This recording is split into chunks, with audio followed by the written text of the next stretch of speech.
And I haven't yet done that, but I have this idea that that's what should happen. So I see a lot of that. I see a lot of people thinking, I will feel better if I have someone who can devote themselves exclusively to my happiness. Well, that sounds good. Sounds like a slave to me, like bondage. And so it is.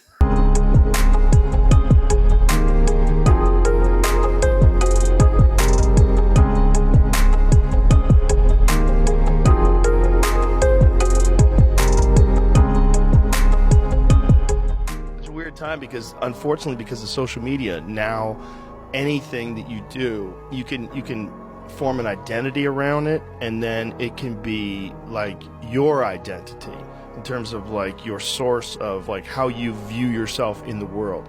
You no longer view yourself in the world as just a human being that's just accepted for whatever you're interested in.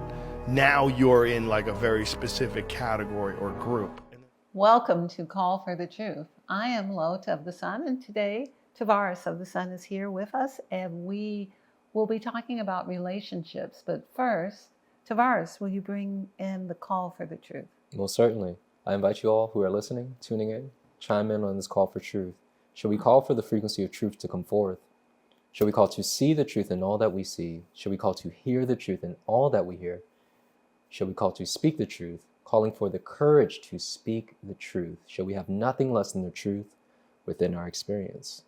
So again, welcome to Call for the Truth, and it's good to be here with you today. And thank you for bringing us into this frequency field of truth, and you're gonna start talking to us a little bit about relationships? Yeah, so an idea about the importance of establishing relationships with honor, respect, and gratitude. Yes. And then in parentheses, oneness and truth. Yes. Like we need all of those ingredients within the pot. Yes. And so I've been seeing a lot of things in my personal life with clients, you know, on different ends of the spectrum, where we were taught or sold a reality of the male and female roles within a relationship and what's expected, what isn't expected. That's not working for no one. It never has. You gave an example and I loved it because it really painted a picture. It's like the mule with the carrot and the stick, where we're chasing this outcome through the control and the dictating of another person, instead of we choosing to do the thing we need to do for ourselves and then allowing that to be reflected back to us from the outside. So I see a lot of struggle. I see a lot of suffering around. Yes. And it hurts. Like I see them hurting and I'm like, dang, that hurt when I look at it. And so would you talk to us a little bit about this? I mean, because I know we can go many different places, but what are some of your general thoughts on this, the need to change how we view relationships and establishing them with honor, respect, and gratitude?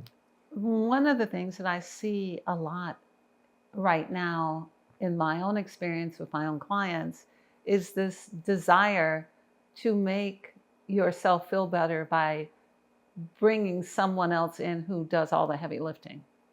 Like, I will feel better if I have another person who worships, adores, and delights in my beingness. However, I don't delight in my beingness. I'm not sure I like myself, but I would like to attract someone who's completely devoted to cherishing me. And I haven't yet done that, but I have this idea that that's what should happen. So I see a lot of that. I see a lot of people thinking, I will feel better if I have someone who can devote themselves exclusively to my happiness. Well, that sounds good.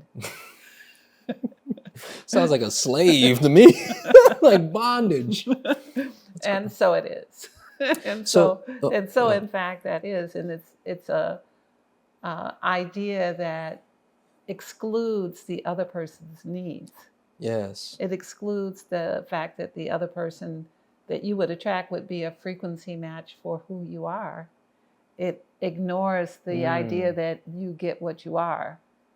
Not, like the universe cannot deny the law is such that it will always be true that you get what you call for. However, what you're calling for is who you are. It's what you're broadcasting through your beingness night and day. Yes. So if you're broadcasting the neediness of having to have someone else devote themselves to you, this is a sentence to self. So you may get that, and it may feel like you're being abused, because that is a thought that is not balanced. Yes. Yes. I think that's a great way to put that. I think there's a lot of people who can resonate with that idea. You touched on something, being able to see yourself in that, being able to see your reflection in this partner. I feel that this is a key component that has been missing throughout generations. Yes. In our male-female love life. And of course, this goes beyond love life. This is relationships in general. What's outside of you is you. Right. Right? And you got the power to influence and change it. And so where do we go wrong? Where do we go left with this? Like, what's up with us? It's not so much about where do we go left. The entire human experience is not what it should be. You know, who is satisfied? Who is feeling that they have gotten exactly what they should have? And I don't think anybody. so it's it's really not about, it's more about being willing to deconstruct what is not working and devote ourselves to the balance and truth of what would honor everyone, what would honor the female, what would honor the male, what would bring us together as two polarities of one creation, what would help us have the balance for children. So these are the systems that need to be cultivated. This is something that has not been cultivated in humanity as far as we can tell through our fake history, which is not the truth. So everything that we're being presented with, every idea we have that was written in a book, every sitcom we ever saw, every reality show that presented what things should be, the two children and the picket fence and the house in the suburbs. These things exist, but not in the way it exists in our minds. So what is the dynamic? What I would recommend and suggest is that we do what will support us all. What supports all of us? Come together with people who are like-minded, where you're not in love and in relationship with things that are so completely opposite they cannot support each other. Where, you're not diametrically opposed to everything I'm doing and we should get married. And then we have to fight over how we're going to raise the children. Yeah, so that's a thing. If I'd like to speak on that a little more. An example I saw with a client is where this person, they're on the journey of cultivation and connecting with higher self and all that good stuff. But then they live this life where they compromise and they go against their truth. And in essence, dishonoring self, disrespecting self, this level of diminishing because of the dynamic. Would you speak a little bit more on that? In most cases, people don't actually see a disrespect of self because they don't know who self is. Yeah, can we go to commercial break? See, that's the issue. We don't even know who we are. Yes. And so we don't know what our requirements are. We don't know what it is we need to make us happy. We just know what we have seen, or what someone has told us, or what we saw on the reality show, or what someone, told us when we were children, when we read the fairy tale. That you're going to be the princess, and the prince is going to come, and he's going to have a white charger. He's going to gather you up and take you away from your life and into the princely kingdom, and then end the story. Yeah. And then when the person doesn't get that, we think less of self because we've placed all of that energy into, or eggs in that basket of, I will then be validated in love if and only if the man comes on the charger, in the white charger. Absolutely. And the reality is that what is the best gift that you can give anyone is your own validation of self. That sounds like power. That in fact is true power, that You cultivate in you the things that make you valuable to you, and then you present the value of you to another as an addition in the equation that equals the togetherness that is power. Be-Bration. We are a universal remedy of support, an ally infused with positive frequencies and biophotonic light particles, intended to return one to the greater whole of one's organic nature. Within our layered structure exists an opportunity for metamorphosis, prompting divine healing energies of light to awaken your original composition, that which has been irritated by inorganic substances through mental, emotional, and physical material. We are navigators, those who operate by way of your conscious thought and directive, exponentially moving to the physical areas of stuck emotion within the body that are in need of restoration. When engaged with us, we identify and mirror the called upon frequencies of lower vibratory notion for it to see itself in transmutation, while awakening that which is dormant to shift into the rectification of optimum balance and functionality.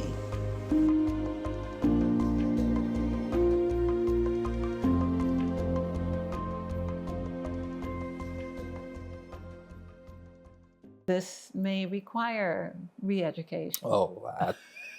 It most certainly does. As I'm hearing you speak, I'm like, this requires a complete deconstruction. Like, I'm talking like clear the chessboard, you know, the game board is wipe the table off. You gotta put a new picnic, put a new sheet on the table, reset, restage completely.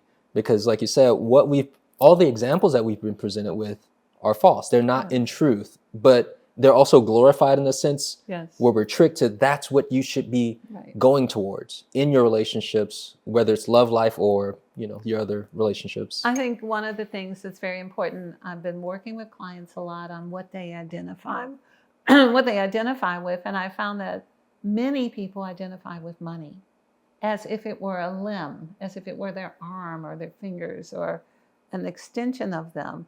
And so that presents a problem in the face of there may be a banking crisis and there may not be money. And so if you identify with money, but many people also identify with someone else or something else or another concept. So we may need to look at, do we identify as a woman, do you identify with yourself only as relates to a man? If you're a man, do you identify only with yourself as relates to women? Do you identify only as sexual experience? All of these things have to be identified.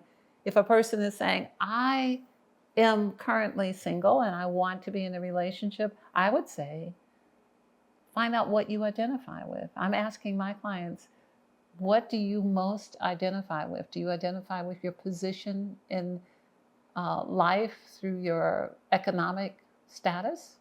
Do you identify with the car you drive? Do you identify with the job you have? Do you identify with who you sleep with?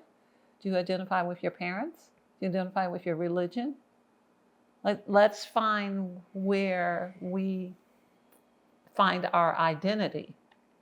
Once we find our identity, things will become clearer that we will either maintain that identity or we'll shift our identity to something that is more serving of more people than just us. I think this is really great because it goes back to where the idea you stated earlier, we don't really know who we are. Right. And the identity that you speak of is something that has been bestowed on us and we've accepted. So again, the dismantling, reassessing, like, what do I identify with? Who am I? Right? Like really figuring it out. And then we can rebuild and, you know, make it make sense. But at the same time, I feel like most people don't even realize it's almost like psychologically. Remember I was sharing with you the example of Like the person is just like, why won't they just do what I want them to do? Right. Why won't he just have the chow or buy me this, or, you know, or why won't she do this and that? You know, like there's like a lock-in. It's like they didn't see the movie. They didn't see the movie with the part that they're supposed to play. They didn't pick up the script. Apparently not, because I think know? it's just a movie in their heads, and they think that the other person knows the movie. Apparently. Right. And so that's very disappointing when the other person refuses to read the lines. Yeah, that's a good point. So I saw this on TV. Why aren't you?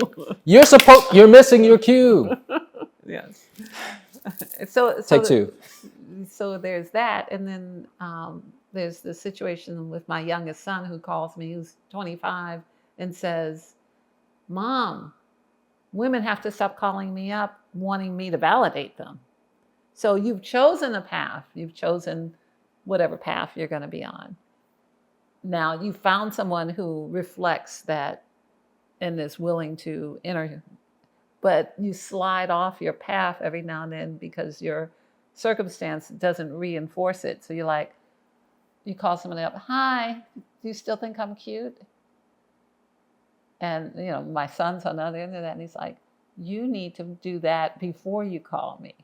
You need to be in the cute frequency that," because I don't want to spend my time doing this with you every time because you slid off your frequency Yes. of who you think you are. I think this is so key. And so he's not saying the person is not all that. He's just saying that he's not willing to support that empire with all of his life energy to give them that equation. And I am very much pointing at that, saying that's a lot of what people are asking. They're asking for, you read the script, you know what the play is, read your lines in support of my fantasy. And if you don't, I'm going to feel like you're against me, or you hate me, or Yeah. I'm going to feel like you're not doing what you should do and you're a terrible person, and now I have the right to hate you. Wah, wah, wah. And so it's not so much, this is not an attack on women. This is a reality of children with parents. This is a reality with people with their friends. Their friends want them to agree. So All relationships. This is all relationships. We really must assess, what is it that we have integrated as part of us? How are we identifying ourselves? Are we identifying ourselves in such a way, now we have to call someone up and make them identify us that way too? Like, so, do you still think I'm rich? Do you know? Like, I don't know, are you? You tell me. You know, or it's your business. or calling up, all right, do you still think I'm a genius? You know, it's like, it's on every level. Yes. You know, I went to such and such a school. You still impressed by the fact that I went to. Oh, yeah. You're talking about those sly ways of projection to Yes. get people to feedback. Because that is what you have attached yourself to. Yeah. This is how you The identity. identify yourself. You know how much money I have. You know how much money my family has. Do you know how much money the people who I go out with have? Impressed yet? You know, it's that, like, that it's that whole idea, and this requires us to see that it is not us. It requires us to say, okay, I am not my job. I am not my bank account. I'm not the education I have. I'm not my parents' religion. I'm not my parents. And then we get down the layers to, I am someone who would like to be in relationship with someone who is compatible to who I actually am. But that requires a lot of shedding of levels and layers of identity that we've picked up since childhood. Yeah. So this is not an indictment. This is a plea for humanity to look at ourselves. I certainly have those same things in my life, and I had to work my way through them, where I couldn't hide behind accolades I had received or experiences I had and make myself that person. I had to still be who I was. I couldn't say, yeah, and I was in Europe. I'm attached to that understanding. It's all of these things are accoutrement. They're not the essence of who you are. That part. So I keep seeing this idea of what we're identifying with is something that's external, something that is not us. It's tangential, but it's not, like as you just said, the essence of who we are. Like, what are some ways we can kind of get back to that essence? I mean, you kind of gave us a little step of, start asking or recognizing that what I am not. Sometimes you got to cross things out. What am I left with? Okay, I know, like when you're in a relationship and they all go back, okay, I know what not to do. We've narrowed it down. So are there some other tools in terms of like tapping into the essence of like what we are? Because when I hear you say it, I'm thinking like, man, I'm all that is. Like, I've multifaceted. For example, you were given examples of male and female identification markers. Is it just sexual, or is it just associated with financial? And I'm like everything. It's not like this compartmentalized, but am I going too big and out there, or like how do we I think ground we this idea? We need to look at things that are non-material. Like, everything arises from the spiritual. What are your thoughts about who you are? Do you want to be a person who feeds other people? Do you want to be a person who heals other people? Do you want to be a person who educates other people? The time of thinking exclusively as an individual is coming to an end, where we are needing community at this deconstruction time and reconstruction of a new world. So what can we contribute? Maybe you have the will to work in the garden. That's something, of value, and you can lean into that. The hierarchy of what we think is important is changing. If you can talk to the trees and the birds, that may be the most valuable thing there is. It may not be about, whether your parents have money or not.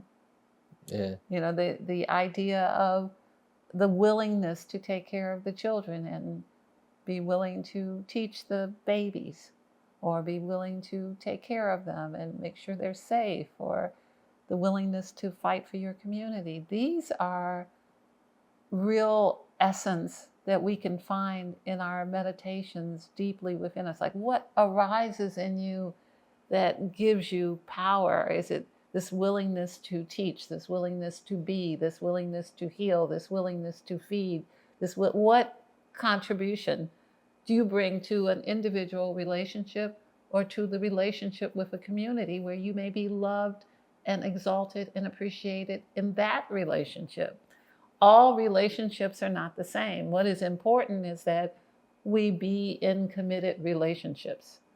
A committed relationship does not have to be identified as just one thing. And in finding your contribution, you may find your soul. So that's what I have to say about that. That is a great way to end it. So I'd like to give you the Call for the Truth cards. And if you'll come up with a question for the cards today, I will shuffle the cards. And you're thinking of your question? Yes. Aligning, harmonizing with the cards. My question, what I'm asking, is to see the truth as it relates to relationships that are needed for the new earth.